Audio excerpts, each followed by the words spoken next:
오늘 이 새벽에도 주님의 전에 나오신 사랑하는 성도 여러분, 또 영상을 통해서 함께 예배의 자리로 나오신 우리 사랑하는 모든 성도 여러분들, 주님 이름으로 축복하고 환영합니다. 지금부터 12월 14일 월요일 새벽 예배를 시작하겠습니다. 다 같이 사도신경으로 우리의 신앙을 하나님께 고백합니다. 전능하사 천지를 만드신 하나님 아버지를 내가 믿사오며 그 외아들 우리 주 예수 그리스도를 믿사오니 이는 성령으로 잉태하사 동정녀 마리아에게 나시고 본디오 빌라도에게 고난을 받으사 십자가에 못 박혀 죽으시고 장사한 지 사흘 만에 죽은 자 가운데서 다시 살아나시며 하늘에 오르사 전능하신 하나님 우편에 앉아 계시다가 저리로서 산 자와 죽은 자를 심판하러 오시리라. 성령을 믿사오며 거룩한 공회와 성도가 서로 교통하는 것과 죄를 사하여 주시는 것과 몸이 다시 사는 것과 영원히 사는 것을 믿사옵나이다. 아멘. 우리 다 같이 찬송가 560장입니다. 찬송가 560장 주의 발자취를 따름이 어찌 즐거운 일 아닌가. 찬송가 560장 우리 함께 찬양하겠습니다.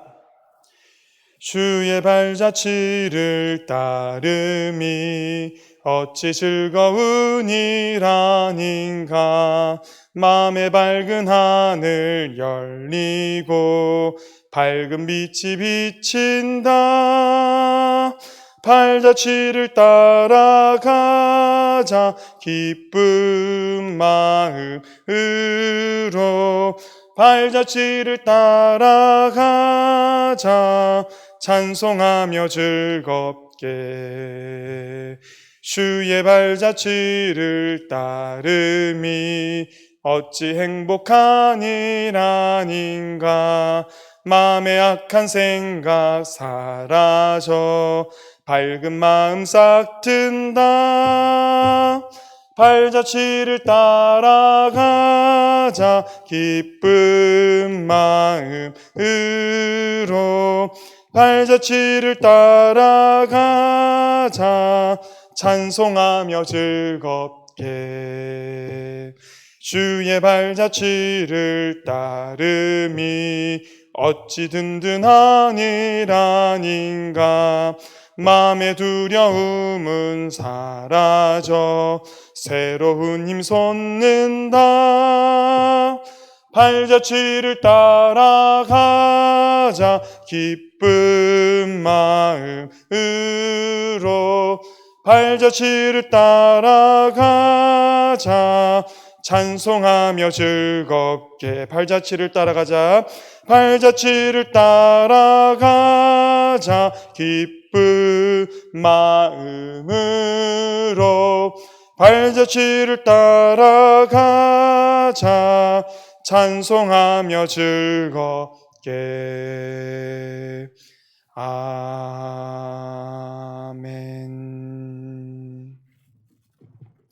오늘 이 새벽에 하나님께서 우리에게 주시는 말씀은 베드로전서, 신약성경 베드로전서 1장 13절부터 25절까지의 말씀입니다. 신약성경책 377면에 있습니다. 우리가 어제부터 베드로전서 말씀을 보고 있는데요, 베드로전서 1장 13절로부터 25절까지의 말씀입니다. 이제 하나님의 말씀을 저와 여러분들 교독하는 마음으로 제가 받들어 읽겠습니다. 그러므로 너희 마음의 허리를 동이고 근신하여 예수 그리스도께서 나타나실 때에 너희에게 가져다 주실 은혜를 온전히 바랄지어다. 너희가 순종하는 자식처럼 전에 알지 못하던 때에 따르던 너희 사욕을 본받지 말고 오직 너희를 부르신 거룩한 이처럼 너희도 모든 행실에 거룩한 자가 되라.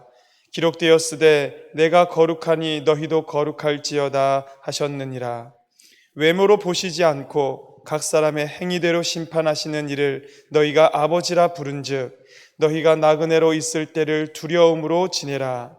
너희가 알거니와 너희 조상이 물려준 헛된 행실에서 대속함을 받은 것은 은이나 금같이 없어질 것으로 된 것이 아니요 오직 흠없고 점없는 어린 양 같은 그리스도의 보배로운 피로 된 것이니라. 그는 창세 전부터 미리 알리신 바 되신이나 이 말세에 너희를 위하여 나타내신 바 되었으니 너희는 그를 죽은 자 가운데서 살리시고 영광을 주신 하나님을 그리스도로 말미암아 믿는 자니 너희 믿음과 소망이 하나님께 있게 하셨느니라. 너희가 진리를 순종함으로 너희 영혼을 깨끗하게 하여 거짓이 없이 형제를 사랑하기에 이르렀으니 마음으로 뜨겁게 서로 사랑하라. 너희가 거듭난 것은 썩어질 씨로 된 것이 아니요 썩지 아니할 씨로 된 것이니 살아있고 항상 있는 하나님의 말씀으로 되었느니라. 그러므로 모든 육체는 풀과 같고 그 모든 영광은 풀의 꽃과 같으니 풀은 마르고 꽃은 떨어지되 오직 주의 말씀은 세세토록 있도다 하였으니 너희에게 전한 복음이 곧 이 말씀이니라. 아멘. 어제 주일부터 시작해서 우리는 베드로 전서의 말씀에 들어가기 시작했습니다. 그동안 계속되었던 다니엘의 말씀을 이제 마무리하고 신약 성경의 베드로 전서 그리고 베드로 후서까지의 말씀을 쭉 살펴보려고 합니다. 베드로 전서는 어떤 말씀인가 우리가 간략하게만 봅니다. 베드로가 기록한 말씀으로 알려져 있습니다. AD 60년경에 기록되기 시작했습니다. 이 AD 60년경은 어떤 때였냐면 로마의 황제였던 네로가 이제 그리스도인들을 이것저것 구실을 달아서 핍박하고 박해하기를 시작하던 때였습니다. 이 황제가 그와 같이 로마에서 박해하기 시작한 것은 로마로 끝나는 것이 아니라 당시에 어마어마한 제국이었던 로마 제국 전역까지도 그 핍박이 퍼져나가려고 하던 그와 같은 때였다라는 것이죠. 특별히 이 베드로 전서 후서는 소아시아 지역에 살고 있는 그리스도인들에게 보낸 편지입니다. 이와 같이 핍박과 박해가 몰려오는 상황 가운데서 산 소망을 가지고 죽은 소망 아니라 산 소망을 가지고 더욱더 기뻐하고 오히려 크게 기뻐함으로 살게 하기 위해서 보낸 편지입니다. 그러면서 여러분 어제 우리가 살펴보지는 않았지만 이 베드로 전서 1장 1절부터 시작해서 12절까지는 구원받은 성도로서 그들에 대한 정체성을 일깨워 주는 겁니다. 너희가 누구냐? 너희가 하나님의 백성이다라는 그 정체성을 깨워줍니다. 성도 여러분, 때로는요 우리가 사람들에게 열심히 공부해야 돼, 이 일을 열심히 최선을 다해야 돼, 이건 네가 해야 할 의무야, 이런 구구절절히 설명하는 것보다 훨씬 더 효과적인 건 너가 누구인지, 왜 이 일을 네가 감당해야만 하는지. 그래서 예전에 이 목사님들이 쓰는 설교에서 쓰는 예화들도 결국은 다 돌고 도는 것 같습니다. 또 유행이 있는 것 같습니다. 예전에 이런 이야기들 가끔 하신 거 들었습니다. 다 큰 아들과 그 어머니와의 대화인데요, 주일이 됐는데 아들이 교회 가기 싫다는 겁니다. 제가 그 이야기가 상세하게 다 기억나지는 않는데, 엄마 난 너무 교회 가기 싫어요. 야, 그래도 그러면 안 되지 않냐? 네가 교회 가야지.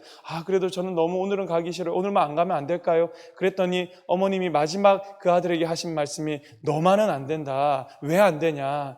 네가 이 교회 담임 목사잖니? 이런 얘기를 하면서 웃으면서 끝난 그런 얘기가 있었습니다. 저에 대한 얘기는 아니고요, 여러분. 그 이야기의 요지는 뭐냐면, 너는 이 교회 담임 목사이기 때문에 다른 성도들은 행여나 오늘은 정말 가기 싫다, 오늘은 정말 힘들다, 못 가겠다 그럴 수 있어도 너는 그러면 안 된다라는, 말하자면 정체성을 일깨워준 그런 이야기라고나 할까요? 베드로전서도 너희가 누구냐? 하나님의 백성 아니냐? 산 소망을 가진 사람 아니냐? 그것으로 이 땅을 살아가야 되는 사람이다라고 일깨워 주는 겁니다. 그러면서 자연스럽게 오늘 13절부터 이어지는 말씀은 뭐냐면, 그런 하나님의 백성인 너희들은 이 땅에서 어떻게 살 것이냐라는 겁니다. 하나님의 백성답게 이 땅에서 살아가는 것은 무엇이냐라는 그 삶의 방식에 대해서 알려주는 권면의 말씀입니다. 여러분 13절 말씀, 여러분 있는 자리에서 한번 저와 목소리를 맞춰서 같이 읽어보겠습니다. 시작. 그러므로 너희 마음의 허리를 동이고 근신하여 예수 그리스도께서 나타나실 때에 너희에게 가져다 주실 은혜를 온전히 바랄지어다. 아멘. 그러므로로 시작합니다. 뭐와 연결되는 말씀일까요? 네가 하나님의 백성이다. 그러므로 너희 어떻게 살 것이냐?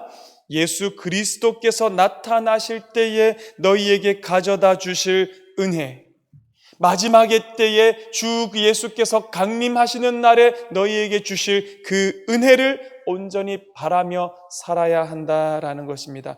허리를 동인다라는 건요, 언제든지 움직일 수 있게 스탠바이 하고 있는 겁니다. 근신하고 있다라는 것은 정신을 말짱히 차리고 깨어 있다라는 것입니다.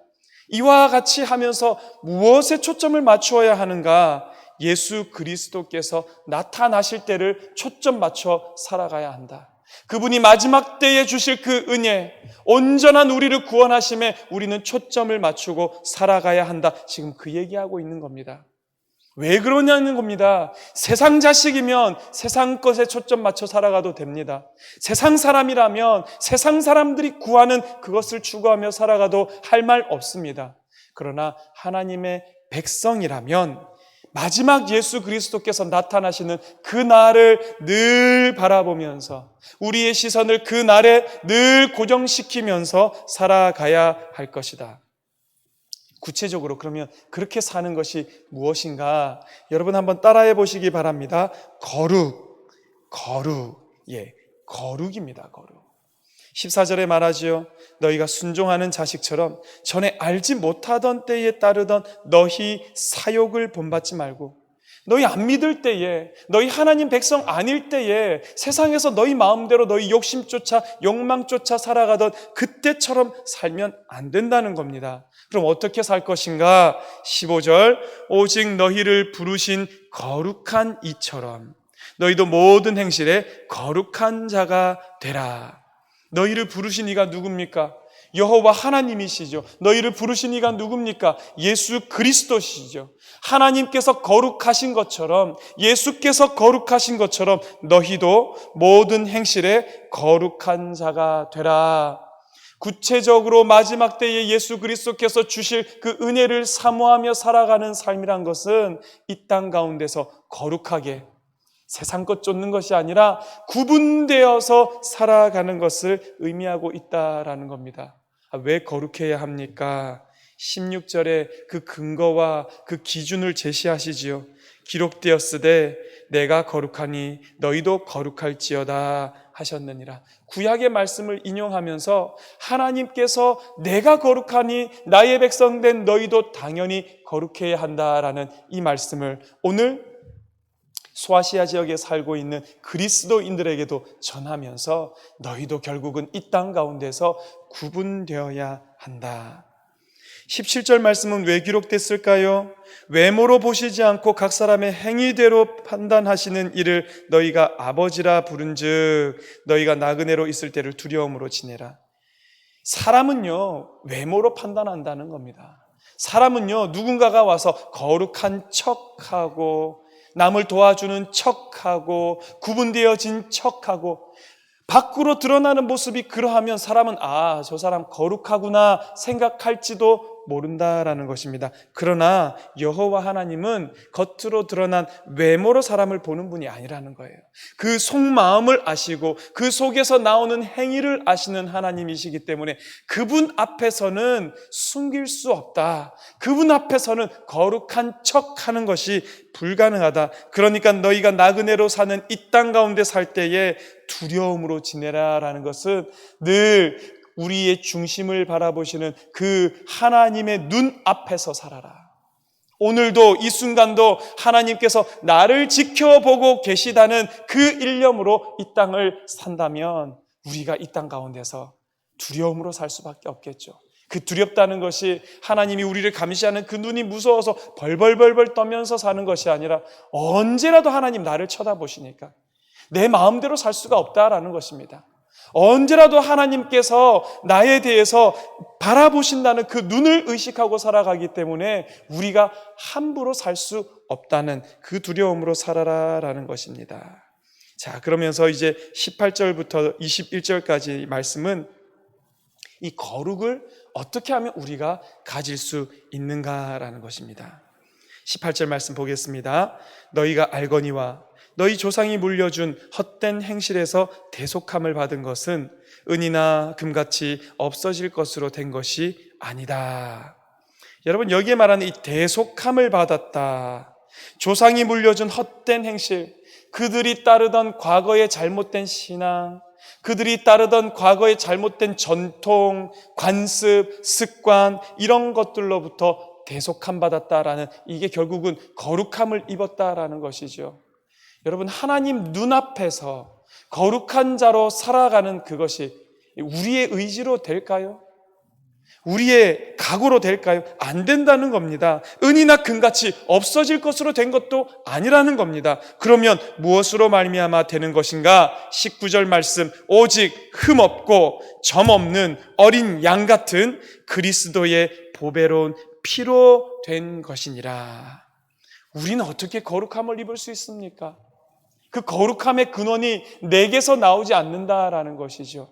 예수 그리스도의 보배로운 피로 말미암아서만 우리는 과거로부터 이어져 오던 이 죄악의 사슬을 끊어낼 수 있는 것이고요, 우리를 얽어매고 우리를 억누르는 그 모든 전통과 관습과 헛된 신앙으로부터 우리를 끊어내고 참된 거룩, 참된 구별된 길로 걸어갈 수 있다라는 것입니다. 이건 한두 번 말씀하신 것이 아니라 하나님께서 창세 전부터, 이미 오래전부터 백성들에게 계속해서 말씀하실 것인데 말세에 너희를 위해 나타내신 바 되었다라는 것입니다.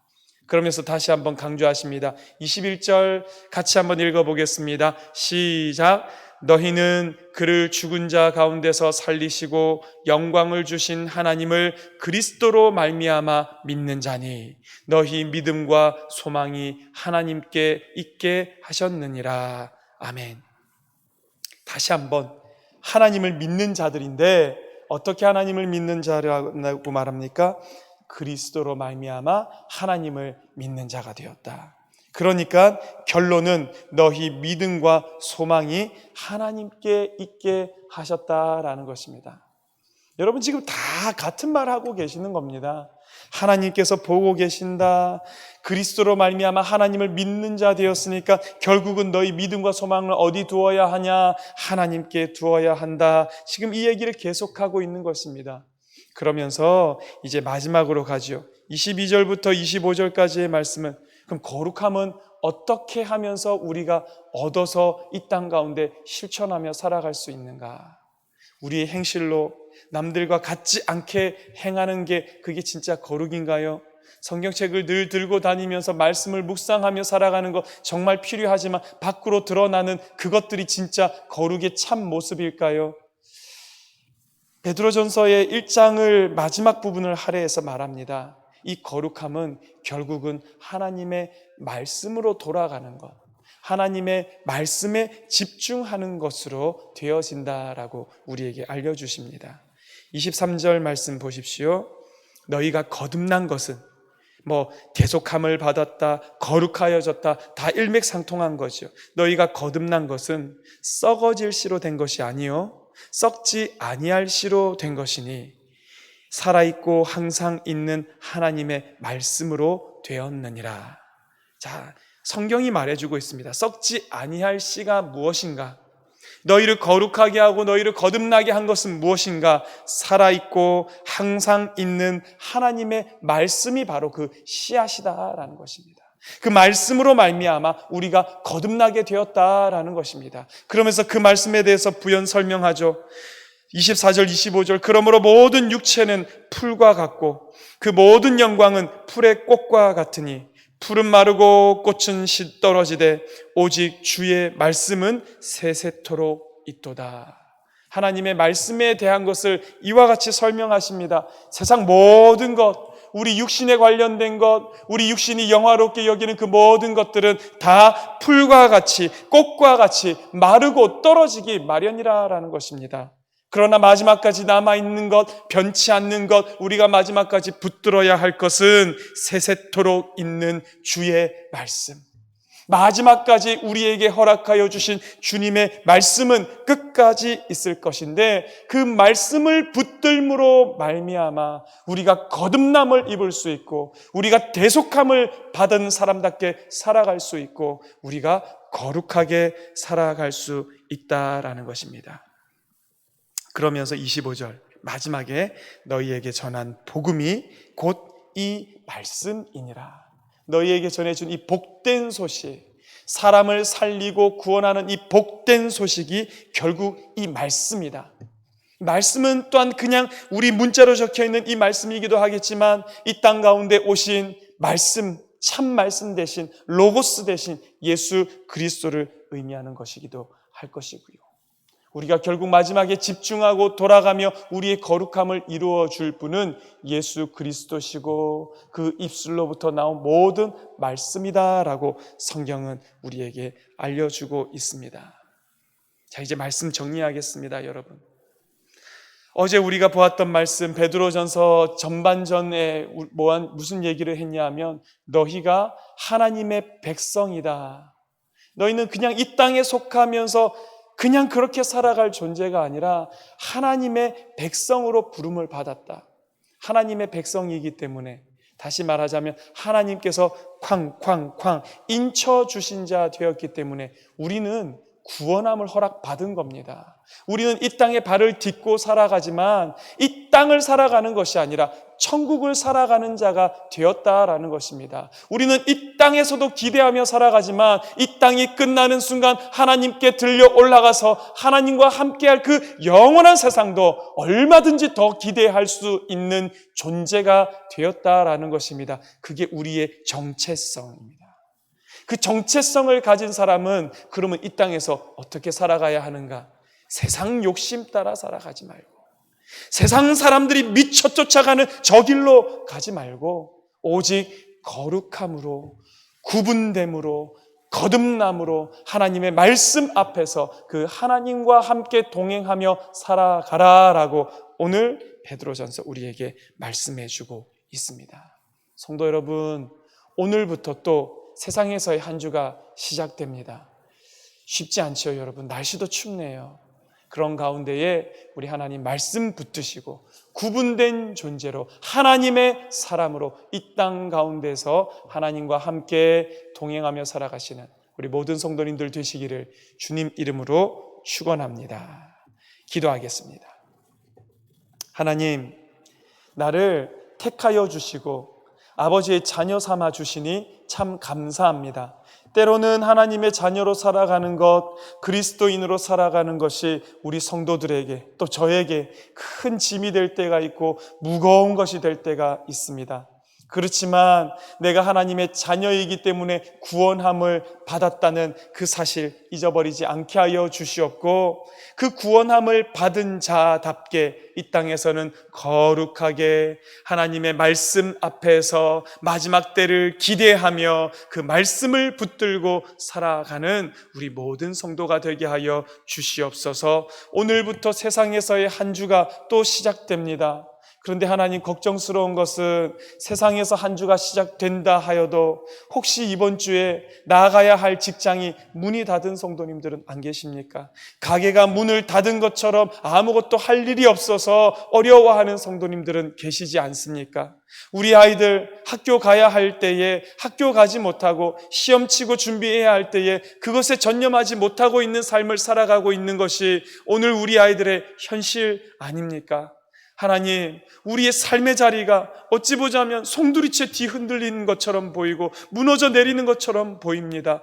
간절히 바라고 원하오니 우리 창동교회에 속한 우리 모든 성도들, 하나님께 속한 우리 모든 성도들 삶의 자리를 지켜 보호하여 주시옵소서. 일용할 양식을 주시옵고 그것이 우리에게 얼마나 감사한지 감사하며 깨달음으로 하나님 아버지 앞에서 살아드리는 우리 모든 성도들이 되게 하여 주시옵고, 그럴 때에 그 성도들이 모여서 이루어진 이 창동교회, 참 복되고 화평케 하는 교회로 우리 하나님께서 세우신 그 뜻을 이루어드리는 귀한 창동교회 되도록 주님 축복하여 주시옵소서. 하나님 아버지, 날씨가 많이 차가워졌습니다. 올 들어서 가장 추운 날이라고 합니다. 코로나인데 혹시라도 감기 걸리지 않도록, 혹시라도 열 나지 않도록, 병상도 부족하다 하는데 하나님의 백성들을 우리 하나님께서 그 날개 품 아래에 따뜻하게 보듬어 주심으로 말미암아 하나님 세상의 바이러스와 독감과 모든 것으로부터 보호함을 받고 우리 하나님께서 지켜주시는 성도의 이 한 주간이 되도록 주님 축복하여 주시옵소서.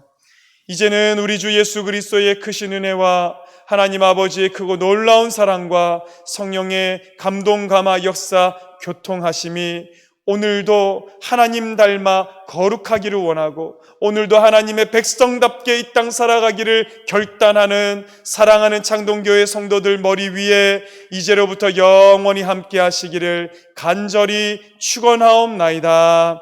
아멘. 계속해서 우리 기도할 때에 말씀 붙드시고 하나님께서 거룩하시니 나도 거룩하게 하나님 앞에서 이 하루를 살아가게 해달라고 기도하시는 여러분 되기를 바라고요. 오늘 월요일입니다. 창동교회 세우신 그 화평케 하라 하신 그 비전을 이루어드리며 살아가는 우리 모두가 되게 해달라고 기도하는 이 새벽 되기를 원합니다. 우리 주님의 이름을 한번 부르고 다 같이 통성으로 기도하겠습니다. 주여